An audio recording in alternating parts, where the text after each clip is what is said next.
Howdy everyone, Matt here. I got a question for you. Do you think every exercise we do with a patient needs to be the most overly complicated, flashy, amazing, crazy thing you've ever seen? Let's talk about it.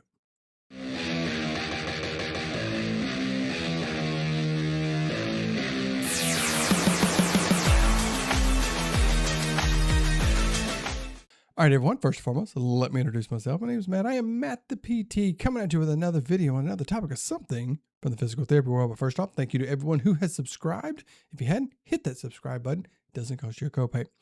So I want to get in and talk about this because it's something I have been seeing for quite a while on social media. It comes from PTs, chiropractors, personal trainers, just in any of those groups. And what they'll do is that they'll start off with, is your physical therapist having you do, and they will show a very basic movement, banded external rotation, a clamshell, cervical retraction. And they'll say, oh, they may give you this, but you're not getting the result that you need. You need to be doing this. Where, again, the external rotation now is that they're standing on one leg with bands wrapped all around their shoulder and their arm, and they're being, people throwing stuff at them, and they're just shaking and doing this. Oh, hit to the retraction and do this. And you need to be resisted and pushed and, slapped in the head and did all this. Or you can't just do a clamshell. You need to do it standing balanced on one leg while going downhill on a slip. And they point out these things. And I think we really need to come together and point out that that's silly, okay? And that all exercises and movements and these things have a time, a place, and a purpose. And to really understand that, because I can see how that can get really confusing to a patient. Now, I see people still talking about the doctor thing. Why is a physical therapist called to refer to themselves as doctor is going to make a patient confused? Again, I'm going to bring up that point. Confused on what? Okay, they're not going to call you, if you call yourself doctor, whatever, they're not going to go, whoa, what, oh, doctor? Okay, well, you can prescribe me some medications. You're going to start doing the surgery? No, we're not going to go outside the bounds. And all you have to do, no, I'm doctor of physical therapy. I'm your physical therapist. That's it. However, there can be the confusion when we get into these exercise things, because I'm going to say, and you may have had this experience as well, patients look online a whole lot. They're searching YouTube. YouTube is a giant search engine. They're looking at Instagram. It's listening to them. TikTok is listening to them. TikTok maybe not as much, but anyway, but they're looking for that. Oh, let me look at this. So what are you telling them when the first thing that they see is somebody who is an authoritative person? So I'm a personal trainer, I'm a physical therapist, some of this, and they're talking with a lot of confidence and, overly flashy, editing, and saying, your physical therapist just gave you just chin tucks. That's the worst thing ever. So then they think back, well, my therapist did give me that. Well, maybe they're bad. Maybe I don't need to be doing that. I need to be doing this more complicated thing. But you know what that content creator or whomever didn't do? They never explained the why to doing that. They never explained this is the time and the purpose and the reason for doing these things. Okay. And so now the one that they're working with, the one that they should be building a relationship with and trusting in, they've maybe lost a bit of that trust because, well, maybe they're not with it. Maybe they're just stuck in the old times of doing this. Now I need to be doing this stuff. And granted, will that stuff help them? It's hard to say. Maybe, maybe not. Maybe it's going to be too advanced. I'll tell you this one thing again. I talk about chin tucks a lot.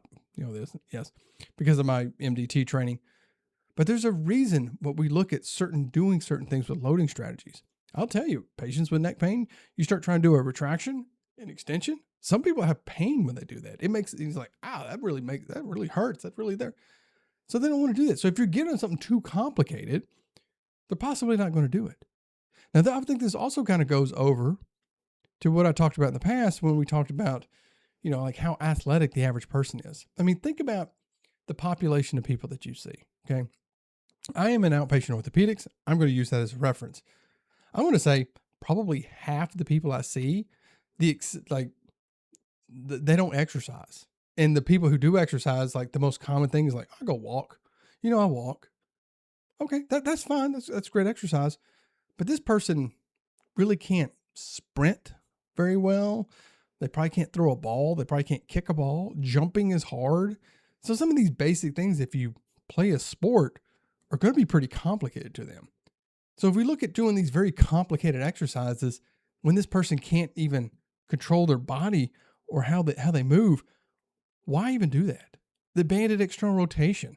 How many times do you see people doing it where they're kicking their, oh, I'm doing it like this. Oh, yeah, I'm doing it. That they can't do those very, very basic movements. To say, no, just keep it right here. Pull out, pull out, pull out. That's all you do. Right there. Pull it out. But no, didn't you see like, oh, well, yeah, they gave me that. Well, I need to do this. I think that's just very silly that we just don't ever call them out on that. Now, don't get me wrong. I'm not saying that, no, just a physical therapy. We just got to keep with these very simple, but no, I am all for on doing dynamic movements, getting people up moving and doing those things. I am all for that. I think it's great to do that with patients, but I really think we need to keep in mind what the person can do and what they need it for. Okay. I one time had a very interesting case that had a patient that had a pretty significant knee surgery. We're progressing them right along. They're doing great. They're walking. They can stand for like longer periods of time, which was pretty significant based on the surgery. I mean, they went from like non-weight bearing to doing this. And their doctor's like, oh, you need to be working on sprinting and jumping. And I said, do you ever do that? Do you ever sprint? Do you ever jump? Are you doing cutting movements? And they went, well, no. So what do you do? It's like, well, I like to go for walks. I like to go for bike rides. I'm like, okay. So we did work on, getting comfortable with like landing, stepping on like very light jumps and stuff like that, because it is good to have that dynamic stability. But does it mean that this person needs to be going out and running 100-meter sprints, 10-meter sprints? They need to be doing that.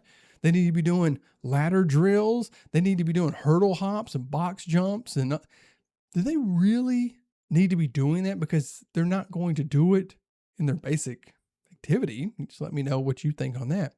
But we got them where it's like, hey, I can go up and down the stairs here. I'm walking all day. I'm going back to work. I can get up and down off the toilet. I'm perfectly fine with what I do. Cool. But now we progressed a little beyond that. But like I said, do you really need to sit there and do these crazy things like some elite level athlete is doing? Most likely not.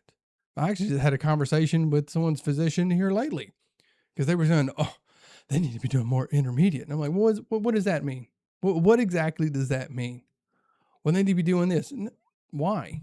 Why? What's the purpose of that? Explain the purpose of it. And they couldn't explain the purpose. I said, what we are doing is having them completely functional. If you actually had talked to the patient, they'll tell you, yeah, I can get around the house perfectly fine. I'm getting them down the stairs, at home. I'm out going out. I'm starting to exercise. I'm doing all this stuff and I'm just fine. Well, yeah, what we are doing was perfectly fine. I can't give a ton of details because it is a patient, but what we're doing is perfectly fine. But I do understand why they put that stuff out there, because it does get views. It gets people watching and paying attention and doing stuff. And I do believe some of them are just influencers that rage bait stuff to get people mad, to get them arguing in the comment section. So they just get more people looking at them. But I'm going to say, I think we really need to start kind of pointing that out to say, yes, you know what? Some of the basics are good to do. Some of those simple movements are good to do to get people started. But we do need to keep in mind, there are times we need to progress. If you have someone who is an athlete, which I did see somebody arguing and stuff in a comment section, which someone did check them. They're like, physical therapists don't know how to work with athletes. Person went, yeah, actually most of the time with athletes, it's getting them to pull back. And I would say, do they need to be doing crazy dynamic stuff? And I know people crap on Kevin Wilk every once in a while, because when they show him like these exercises that he does that are very complex and do all this, people, oh, you don't need to be doing it. I'll tell you this about him. I've actually got to meet him a few times. I got to spend time in the clinic with him. He can tell you exactly why he is doing everything with those patients that he has.